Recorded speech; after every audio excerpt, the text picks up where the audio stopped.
Good evening, everybody. I'm Keanna Faircloth. Welcome to another special edition of The Pulse.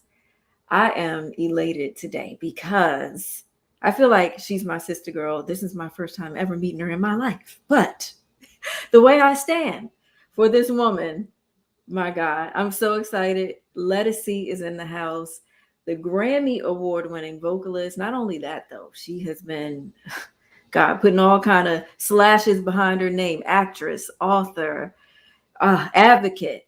She is doing it out there. And she joins me today here on The Pulse. Hi. Hi, Keanna. How are you? Thanks for having me on the show. This is cool. Oh my God. It is my honor and pleasure. I'm just so happy to have you here. And tell you that my birthday twin, by the way, we have the same birthday. Crazy. How awesome is that? Yes. All right. Well, that makes sense now. That makes sense why you're so awesome. It really does. And, I have been a fan of yours, my God, for years. I'm from DC. Oh, yes. So, yes. We ride hard. DC was one of the beginnings. Yes, yes. You know what, though? I kind of want to start there because, we have a mutual friend in CC. Hey, CC, shout out to CC. Yeah. And, she, from the very beginning, has always really just propped you up. So talk a little bit about how, first of all, Rochelle Farrell kind of, made you known in a way. Yeah. And really put you on the scene in DC for us specifically. So let's talk about the very beginning, just getting started. Yeah, I started, it's such a long story, but I'll just start where the first recording was Soul Singer. And locally, we were doing really well. I recorded that album with some friends, local musicians in the Bay Area, and a good friend of mine, Sandra Manning, and I formed a partnership together, La Sun Records. And then we put out my very first recording because people were saying, you should record. And then when it was time to record, they couldn't believe two females during that time were creating this music and producing music. And we were, I was interning at a studio and learning engineering. And we had our own equipment. We would have one credit card. We were using our gig money, getting paid all our money to pay off the card or to get the things that we needed to produce music because we got tired of begging people to help. And all of a sudden they see us producing. So that's how we were able to get the Soul Singer album and build our name and our locally. I had already built my name, but I didn't have a recording. So Sandra was a really great help for that. And then when we put the album out in 2000, we did 3 shows at Yoshi's. It sold out. And then word of mouth. We didn't have internet yet as fully as we had it now, as we have it now. We had blue postcards. I would run around and beg record stores when people were into CDs, to take our CDs and put them in the stores. And I would post things on buildings and go to the flea market. Hey, come to our shows. Like I did the work. I didn't just overnight. Now I'm this Ledisi. It was work. We sold CDs out of our car. We did everything. And all of a sudden, New York and DC started hearing about it. And Rochelle Farrell, I would go see her. I had a 69 Bug, and I would wait tables. And right after I'd finished my last shift, I'd fly to go see Rochelle Farrell when she was in town every time. And I only had $5 to put in my gas tank, but I got there. Wow. And I would see her all the time. And then when the album came out, we developed a relationship over the years of friendship. And she heard about the album and loved Kitchen. The first song on it was Kitchen. And she went bananas over that song. And she had an interview in DC. It was at the Howard station. WHUR. And she told them, you have to hear this girl, Ledisi. You have to know who she is. Matter of fact, here. She pulled out the CD out of her purse and played it. This is her interview time. Wow. She used her interview time to say, you have to hear Ledisi, and played the song take time in kitchen. And DC got wind of it, and that was a wrap for me. It opened the door. But not only would she do things like that, she would come to town and say, hey, open for me. And then she said, okay, come to LA with me. Just meet me in LA. I'll pay for your whole band to get there. Wow. And you can just pay them out of the fee I give you. And I could not believe I'm in LA for the first time performing, and I'm opening for Rochelle Farrell. And as I'm ending my set, I bawl my eyes out, and she runs on stage. I told the audience, all it takes is one person to believe in you. And sometimes it's just you, but it's so great to have Rochelle Farrell, somebody I admire for years and would get me through those shifts, and to be able to hear her sing like that.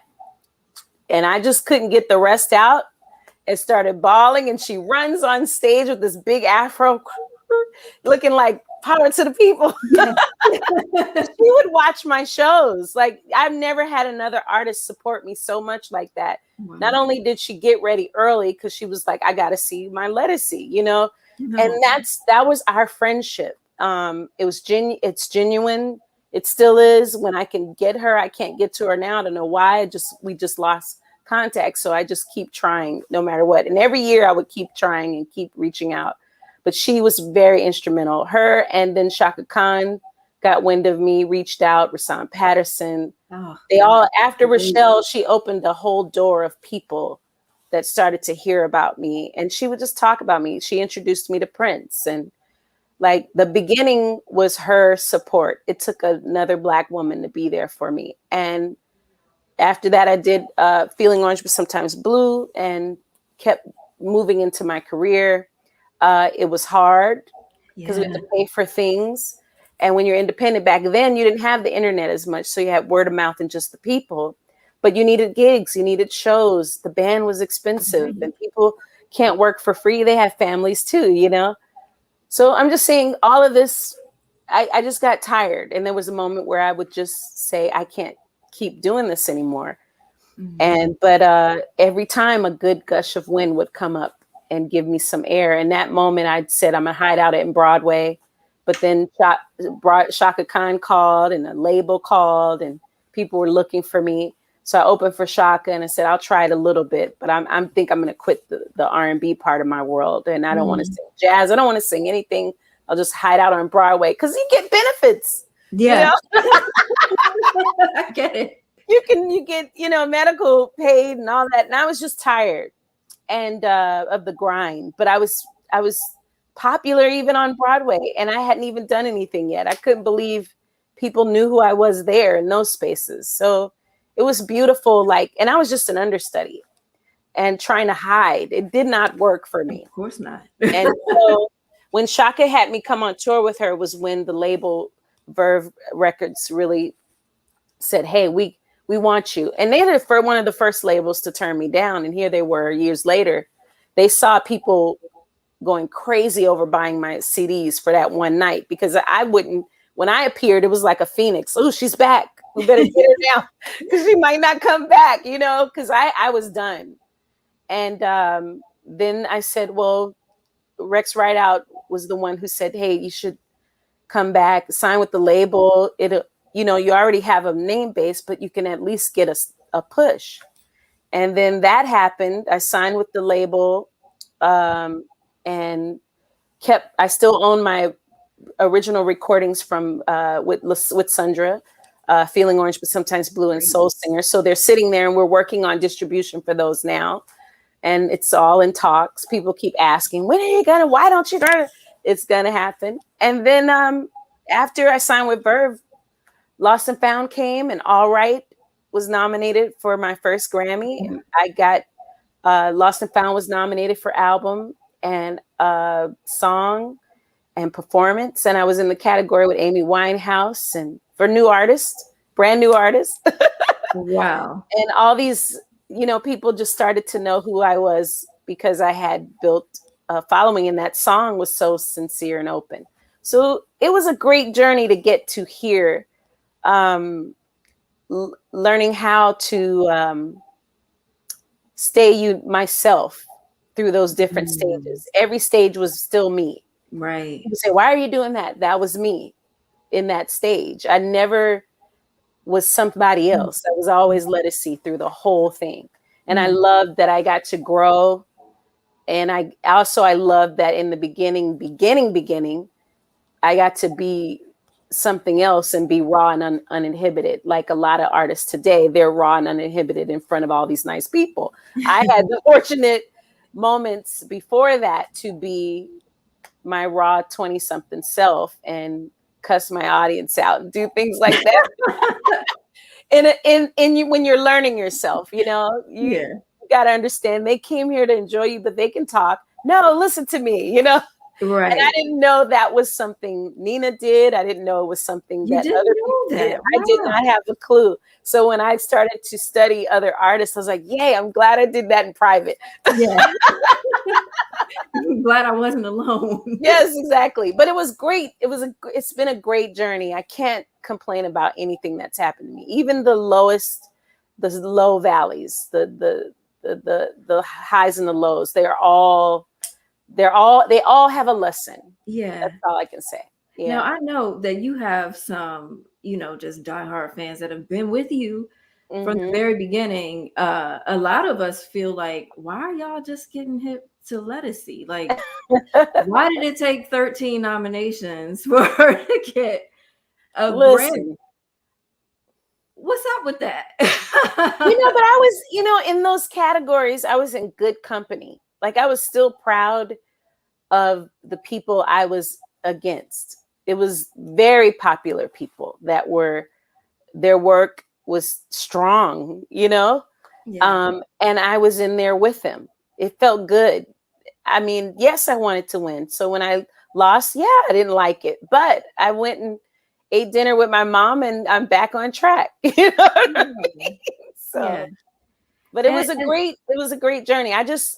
I'm used to people catching up. Huh. Even my first album with Verve, Lost and Found, I have a song, an interlude that goes throughout the whole album called Been Here. 'Cause I've been here all the time. I've been waiting on you. I've been waiting for you. It's just the whole thing. I'm always ahead of everything. Wow. Even when I was, this is before Jill Scott, before Erykah Badu, I was doing all those things before they became who they are. Right. I was in the clubs doing what they're doing. And they would come to my shows. They would watch me or hear about me. But they became in the light quicker. Do you know what I mean? Yeah. And it's okay. I'm so glad that you remained patient and you kept going. I mean, really, your entire journey is a lesson to people who are so ready to give up. I've been there, I'm like, gosh, I'm tired of people not realizing, what it is I have to offer and the thing I'm trying to put out into the world. So people really look up to you for your journey. God. Well, that's what life is all about. It's not about, some people will get there quicker, but you don't know what happened around that quicker. That quicker looks quicker, but it might not have been. It might have been longer for them. And everybody's journey, that's why you don't compare yourselves to others. Right. You learn from each other, definitely, but you have to embrace where your journey is. I wrote a whole book about that. Embrace, don't ever lose your walk. Embrace your journey. See, you're already there. And my mom would say, you can't quit and you have every right to be frustrated. You're human. We have to learn. It's okay to, I don't like people telling me not to feel. Go ahead and embrace that feeling of whatever it is, but recycle it into a better outcome. I'm always looking for the light at the end of this dark tunnel. All the time. And that's just, and there's prayer, the faith part. People always talk about technical stuff and financial things and success. And me, if I didn't have the spiritual part together, there's no way you would see me in front of you. Yeah. You mentioned your mom, and it actually, I pointed out a place in this book where you talk about how you had to remind your mom about how to keep her joy and really just how to go through the different houses physically in her home, but also in her mind, clearing out the clutter. Can you talk a little bit about that? Yes, when we have space, we think clearer. When we have air or sunlight, we're clearer. Something goes like this to us, not only physically, but mentally and in our heart. We feel alive. Yeah. That's why it's all connected, meaning the earth. And I sound crazy right now, but it's true. The earth, and this place and this air and our surroundings, energy, it all connects us to who we are, our ground. That's why you take care of your feet. You take care of where you stand, where you live, where you sleep, where you eat. I don't like people arguing over my food. You know what I mean? That's any energy transferable, so you have to make sure all that area when you're creating and when you're about to pour into others is clear, is connected to God or whatever your source of spirituality, that it's clear and intentional. You have to have that space. That's why I love singing. I say, hey, I need a minute. So when I'm singing on stage to you, you get all of the energy. I don't want you to have my argument that I just had with somebody and I'm coming on stage. You don't want to hear. You didn't pay good money to come see me give you that argument. Right. You paid money to hear me sing and inspire you and uplift you and take you away from something else or ignite an energy that you can do better. It's still going to get better no matter what. Y'all could have been arguing. I could break up that argument real quick.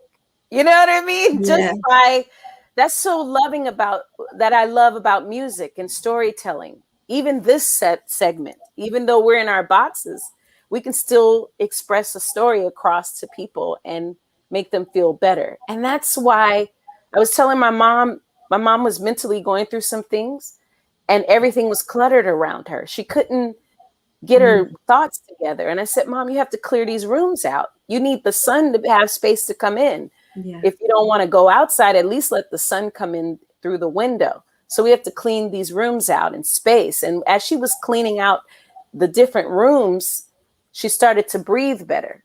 And then we would slowly go outside. Let's go see outside and enjoy that part of it. And then come back in and clean another room. And every room, when she looked around, the whole house had more light in it. Sometimes your home and your space reflects what's internal in you. Wow. And to me, it all connects. That's why you be particular about who you let in your home, what you hang in your home, what you have around in your room. You notice if you ever watch Hoarders, the people are a mess. They lost someone, loss after loss after loss, and it's just piled up. And they start to lose themselves. And then they disappear. And it was about, saving someone's life. And not only that, I had to clean my mom's refrigerator out, what she was eating, because what you pour into your body, same thing. And that's just something I've always been like that since I was a little girl. I don't know where it comes from. I think my great-great-grandmother. I'm from New Orleans, y'all. We connect everything. Everything is connected. So I don't mean to go on and on, but those are it's like I had to remind my mom of what she taught me, which was clean your room. As soon as you get up, make your bed. So when you come back into it's clean and you feel better. Yeah. And you can focus on your homework and leave it over there. And now you can rest, I just love that. And I think that's where my grandmother did it. And my mom passed it on, but she forgot. And that's what happens. Our parents, we have to remind them of the lessons they taught us, That's a blessing that you were able to remind her of that. Yeah. And I speak about it in my book. I give people exercises to write their own story within mine. Don't ever lose your walk and embrace your journey. So, I loved writing that book. It was therapeutic. It helped my family out. It let them see what I saw, and my sisters were happy. In the end of all this, that's all I care about is how my family feels about me. If you guys don't like me, I'm like, but my mama Come on, Ma, you like it? Yes. Right. No, I'm good. I love it. I want to read something you have in the very beginning that Oh yeah, just sure. grabbed me from the beginning. Every version of yourself must be honored. You will always be a work in progress. Growth is remembering your core and letting go of what no longer serves you, serves the new season of you. Redo, revise, have a revival, a reinvention if you must. The core must be nurtured constantly throughout this whirlwind we call life. Yes, yes. The An core. excellent reminder. And you keep changing. You're not gonna like a certain vegetable anymore, a certain way anymore. You're gonna keep growing. We keep forgetting that part too. Right. And that is okay. It's It's okay. fine. It's fine. And everybody can't go with you. Everybody can't go with you. And they're there when they're supposed to be there, and then they're gone. Yeah. And it's hard leaving people. For me, I'm loyal. And I try to keep come on. If you just come with me, it's gonna be great. I know you're an Aries. Yes, we do. Because we can see it way ahead. We can Right. see it. We've planned our whole year out, our whole day. We know we're gonna get there. We don't know how though, but we That's know the thing. No clue, but don't have a clue how, but we know we're gonna get there. That's that optimism, yeah. that childlike behavior. Everybody else is like, are you kidding me? Yes. And everything I've done that you've seen me do, someone said, Are you serious? How are you gonna do that? I don't know. It's gonna happen. So you're still an independent artist. Yeah. The way. And You now I'm an produce- independent artist. Yes. Oh my gosh. Yes. You're doing it all on your own yet again. The new album. Oh my God. Ledisi Sings Nina with the Metropole Orkest. Tell me about, first of all, let's go back because you discovered, from what I read, you discovered Nina maybe almost 20 years ago. Yes. How did she change your life? It's even longer than that, but I'll leave that for another day. But Okay. I do know when I was feeling at my lowest of depression, I was thinking about leaving the earth, and I was rocking in a rocking chair on my porch on a house that I owned that I couldn't pay for. And I was tired. And a local radio station played Trouble in Mind. And it said everything I was feeling. And it was Nina just banging on the piano. It was a live version. I can't find it. I've been looking for it. And she was singing Trouble in Mind. I'm blue, but I won't be blue always. The sun is going to shine in my back door someday. And then when she said, I'm going to let the 219 train ease my troubled mind, I said, she understands exactly how. Ain't nothing like the blues. It's like church and R&B just all together, right? So I woke up out of whatever funk I was in, and it made me not feel alone. And when people say your music saved my life or changed my life, or I got what they meant in that moment, because Nina did that for me. And after that, I just had this cosmic spiritual relationship with her that has followed me my whole career. I didn't go looking for it. It found me. And the first time on a big network for Black BT, I have to be Peaches. I have to sing Peaches. I said it in the meeting, and I could have lost my opportunity, but there I was. I got to be Peaches. And here I am on television with Marsha Ambrosius, Kelly Price, and Jill Scott. And we're all there. And it was a moment. We made a moment. And I got to sing Peaches, and that changed my career. After that, I became this other thing. First, I was Peaches for a while. Then they were like, who is that? Is that Ledisi? So, and then I had promised I would always do something with Nina. I don't know what yet.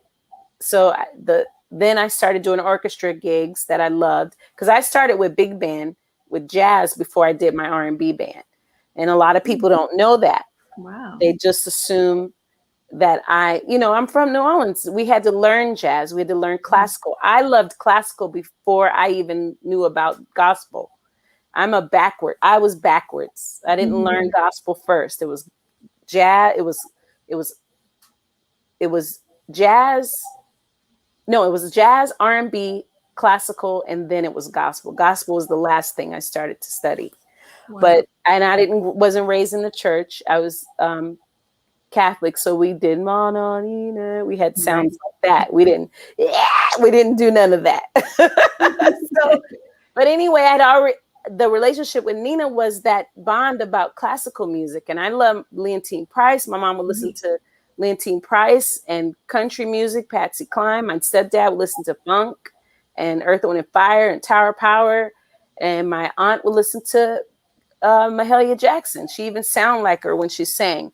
But Nina, my mom would wake us up to Nina Simone. I didn't know that was Nina because my mom would sing the song Mississippi Goddamn to wake us up. I thought it was something she made. So Nina was always a part of my world. But then to sing that for women, I decided one day I'm going to sing this music, her music. And so I incorporated her music with mine at the Kennedy Center when we did it with the National Symphony. And then it went to Apollo. And then it went to New Orleans. All those shows sold out so fast. I said, oh my God. And then I wrote a play about it. And then Jules Buckley heard about it. I met him with the National Symphony, and he was leaving back to London and saw that the show was sold out. And he had the bright idea to have it at Royal Albert Hall and say, can you come and do a tribute to Nina Simone with Lisa Fisher? And then I said, I got to record this. I don't know what I'm going to do. But when I went to do the tribute with BBC in London and all that, Metropole Orkest and Jules conducting, I said, this is it. We have to record it. And it took a while. It was a lot of figuring out how to do it. Yeah. And somehow everything the universe, it worked for me. And I was able not only to put out the Wild Card on my own label, because I was transitioning during the time we were recording. I have my own label now. I put out the Wild Card to satisfy my R&B audience. And then I said, well, let's finish the Nina album. But at the same time, I said, wait, I have this live album I want to do. So I have 3 projects it's been a year now, 3 projects out. The Wild Card, Ledisi Live at the Troubadour, and Ledisi Sings Nina. And all that was being done during the pandemic and before the pandemic. And I finished all of it. But the Nina project, I knew I had to complete it this year and put it out. And I'm so glad we did it this way. And it's one of my favorite. It's probably it's my favorite album ever that I've ever done, because I'm singing in French, because I'm honoring an ancestor I love. I am also stretching and showing my whole self in one project. It felt really good. And singing this stuff live, good. I turn into another space. I get to open up another voice, and I don't have to work hard at it, meaning give you so much that I can give you little too and make the same effort. Oh my gosh. Wow. I mean, your rendition of Feeling Good, for me, when I first heard it, the hair on my arms like literally stood up and I got chill bumps. That's so cool. Wow. Unbelievable. The thing is, the timing of it is perfect.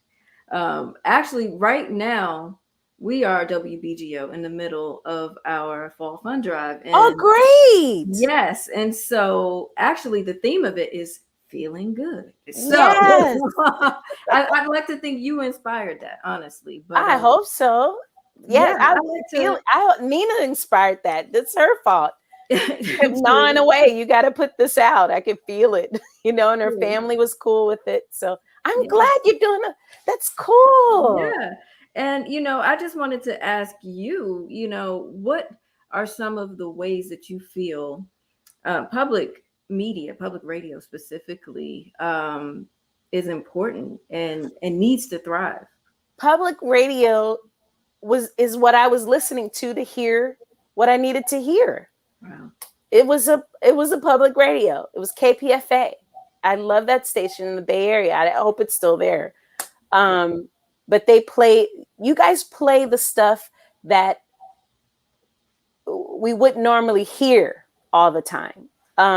You also are local, so you know what the community is going through. We hear from the community. Yeah. We hear from what we love in our area. It's like we get to go home.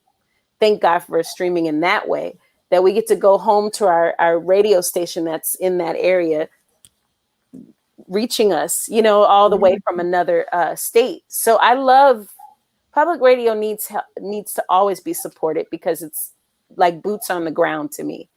And you play all the B stuff. You don't play the traditional popular stuff out there. I want to use another word, but I can't. Right.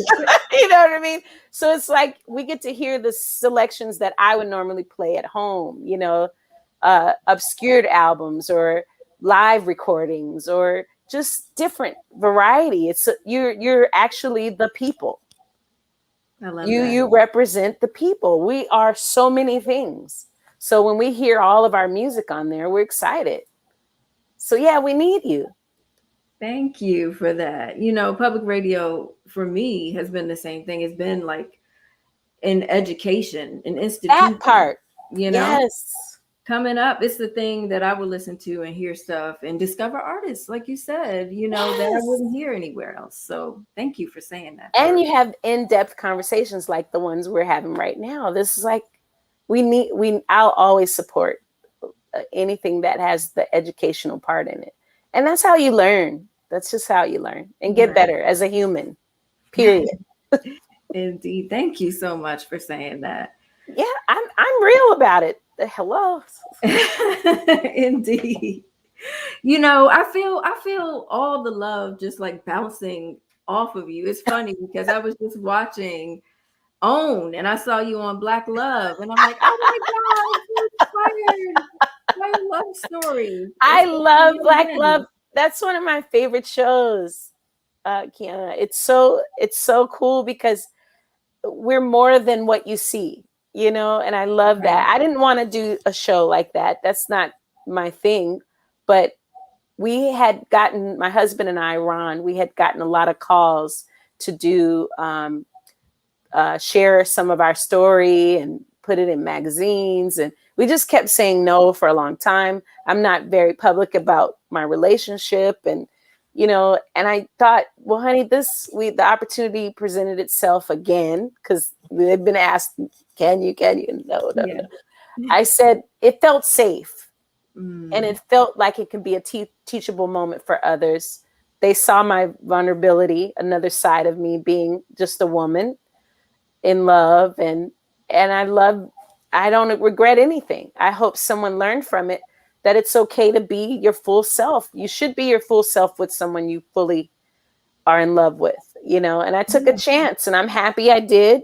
You did. You shot your shot. Listen, I am fine with it. I'm a grown woman. I can do what I want. Everybody has their choices. Do what makes you comfortable. But that worked for me. And that's one of that man is my best friend. I love going on this journey with him. He's a wonderful person. He's got his own thing that I love.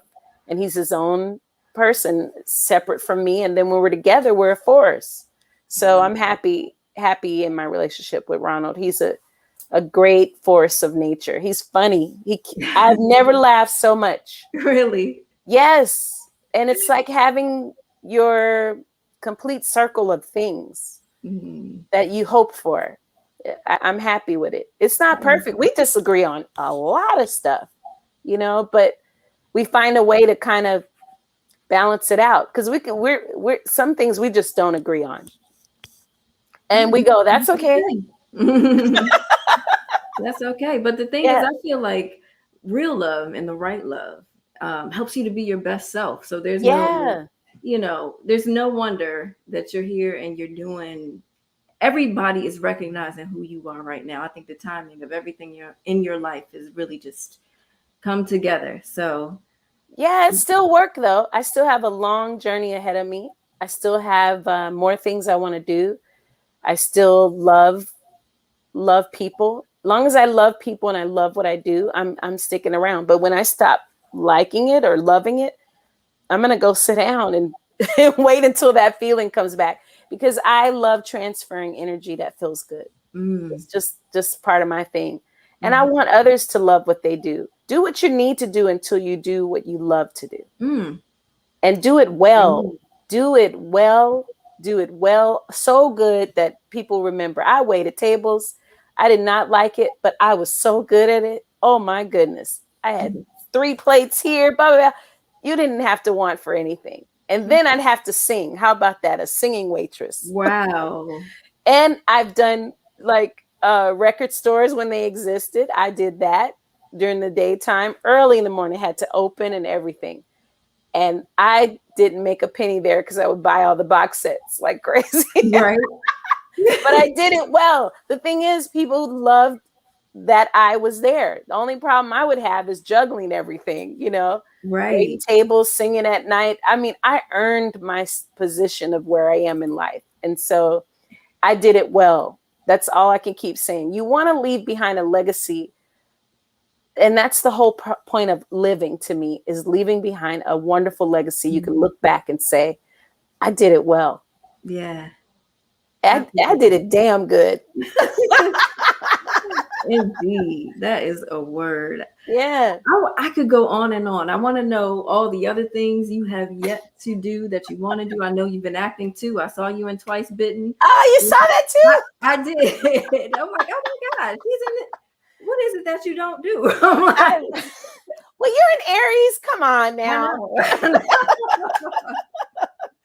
So, but what else in closing? What else is it that you want to do that you have yet to accomplish that we can look forward to seeing from Ledisi? I want to produce more shows. I was able to produce my first PBS special with my husband, Ron, that's what I say, we get together. It's a force thing. I love that. We also produced a play that I did, The Legend of Little Girl Blue, my relationship with my mom and Nina and myself. I want to do more acting. I want to do more writing. I have another book I'm working on that I'm excited about. I just want to be happy.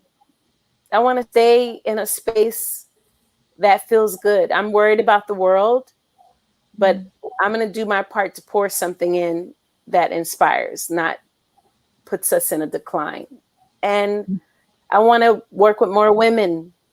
I love our women, and I love Black women too. I love the things we come up with. So I want to share in more creative things that can help others. I do want to start a foundation as well. So I have a long list.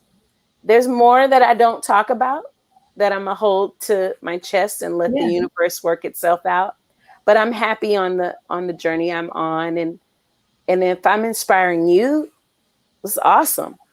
It feels good. I've reached 2 people. I'm happy. There are people, actually, speaking of the people you've touched, there are people in the comments here. Oh, that's cool. Someone says, my whole family loves you. Thank your mother for having you. I thank her too. Yes, indeed. Let's see. Somebody's hi from Brazil. You got a hi from New Orleans. New Orleans. New Orleans, baby. Yes, indeed. If you all have any questions as we get ready to let Ledisi go, because I know she got more stuff to do. She's grinding. Yes, I have a fitting today for my tour. I'm going on tour in a couple of weeks. I know you're on tour. You're going to be here in New Jersey in October at NJ. Yeah, that's going to be with myself and Music Soul Child and Kenyon Dixon. He's going to be there. He's a wonderful artist too.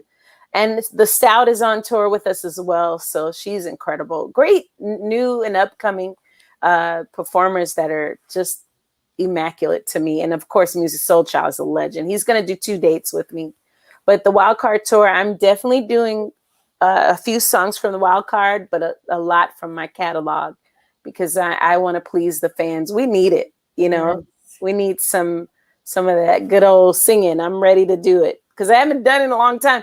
And I just want us to be safe as we could possibly be under these circumstances. But I appreciate people coming out. You know, I can't believe they're coming. I'm like, are y'all sure people coming? They coming. I was like, okay. So that means the world. Oh, modern day Sarah Vaughan. Thank you for that. I love Sarah Vaughan's birthday is before ours. Did you know that? The 27th. She is one of my favorite singers in the world. It's her and Dinah Washington and Patti LaBelle. I love Ella too, of course, for phrasing. And I love Frank Sinatra and Nat King Cole. They are incredible. And Luther Vandross. I love people that have phrasing and play with the words and make them do things. Those are my favorite kind of singers. Sassy she studied classical, so you can hear it all in her phrasing. And I love when she had the muumuu on the most, because she wore the muumuu with no girdle holding her back. She was she would hit a different kind of note. Yes, indeed. And I also want to teach. That's my other favorite thing. But that's later in life. I'll see what happens with that. Indeed. Someone in the comments says, big shout to Ledisi on behalf of bassist Mike Brio. Oh, okay. Partner of your boy, Eric Brown. Eric Brown. Yes. All right. Bay Area right there. That's Bay Area. Yes. Oh, okay. I see Tony Walker in there.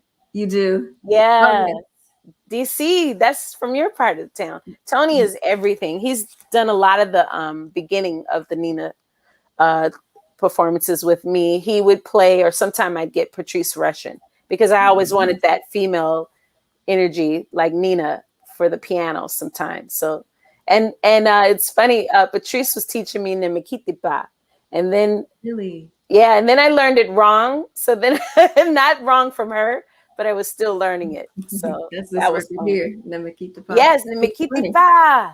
Because I almost put up Patrice Rushen. I should have gone with my first. Yeah, you could have listened. Thrown that up there and too. She's a wonderful conductor as well. Yes. And a wonderful teacher. I've watched her teach her class. She's amazing. She's one of my favorite people. I love her. Love her. And shout out to Alicia. She says, I'm talking to Ledisi. She called you the modern. Yes. Yes, she knows her music, man. My favorite Sarah Vaughan song is Black Coffee, when she sings Black Coffee. It is so good. Black coffee, feeling low.